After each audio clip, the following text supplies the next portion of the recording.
şekerle çok pratik olan yoğurt tatlısı yapacağız. Çok kolaylıkla hazırlayabiliriz. Sözü fazla uzatmadan hemen tarife geçiyorum. Geniş bir kaseye 4 adet oda ısısında yumurta kırıyorum.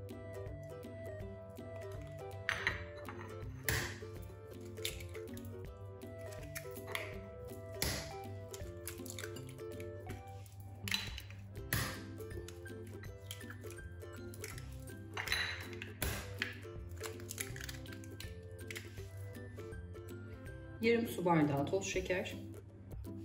Şeker ve yumurtayı kek çırpar gibi köpük köpük olana kadar çırpıyorum.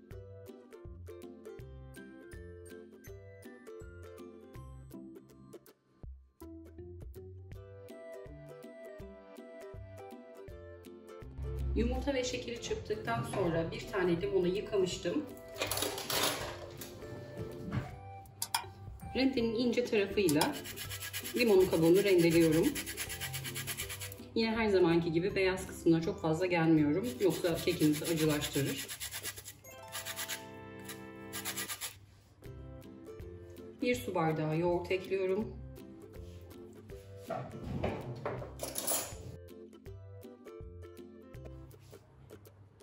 2,5 su bardağı un. Bardakları çok tepeleme doldurmadım. 1 paket vanilya, 1 paket kabartma tozu.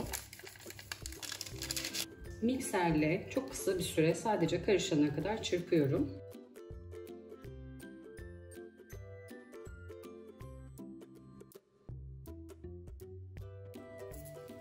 Kek harcımız hazır.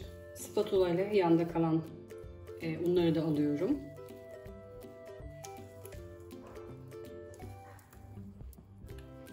Kıvamını da göstermek istiyorum. Kek hamurundan biraz daha koyu oluyor.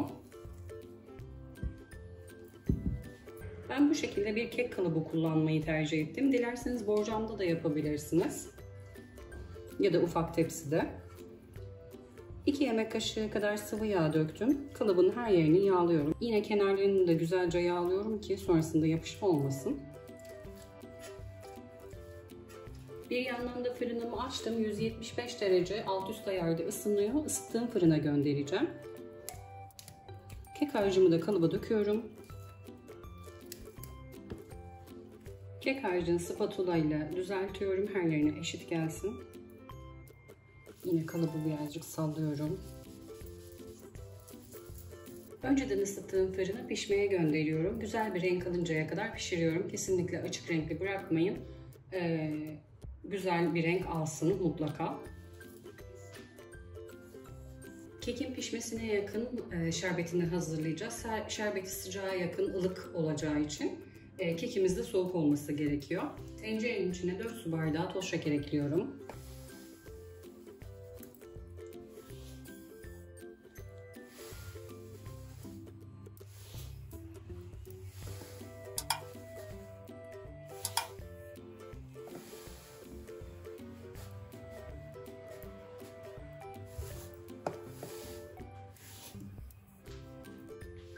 Dört buçuk su bardağı su ekliyorum.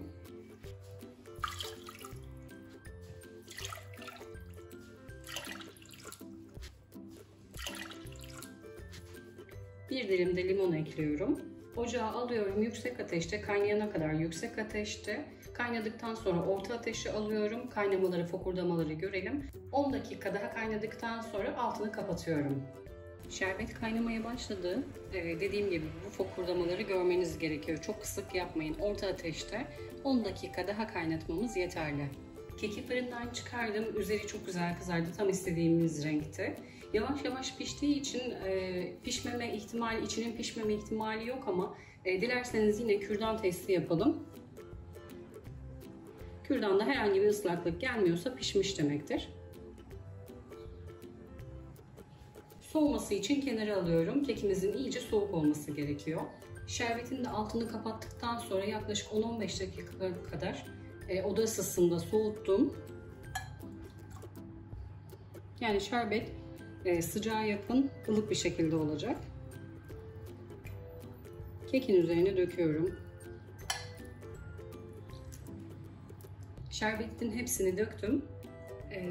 Oda ısısına geldikten sonra buzdolabına kaldırıyorum. En az 2-3 saat dinlendikten sonra servis edebiliriz. Şerbetinin iyice içine çekmesi gerekiyor. Yoğurt tatlısını servis tabağına aldım. Kalıptan çıkarırken öncelikle şerbeti içinde bir miktar olduğu için geniş kenarlı bir tepsiye çıkardım. Sonrasında servis tabağına aldım. İçindeki şerbet etrafa sıçramasın diye.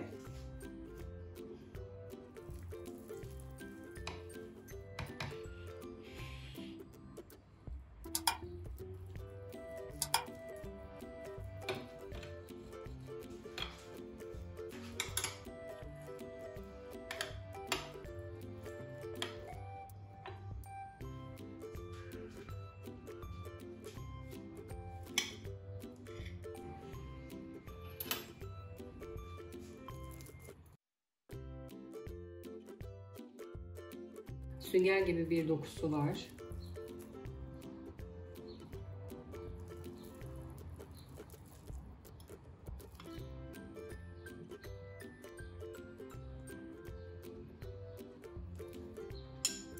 Benim vaktim olmadığı için 2-3 saat kadar bekletebildim. Bir gece dolapta bekletirseniz şerbetini çok daha iyi çekecektir. Tüm aşamalarını beraber yaptık. Aklınıza takılan soru olursa yorum kısmına sorularınızı bekliyorum. Gördüğüm an size dönüş sağlıyorum. Kanalıma hala abone değilseniz abone olmayı, arkadaşlarınızla paylaşmayı, yeni tariflerden haberdar olmak için bildirim zilini açmayı unutmayın lütfen. Bir sonraki tarifte görüşmek üzere. Herkese afiyet olsun.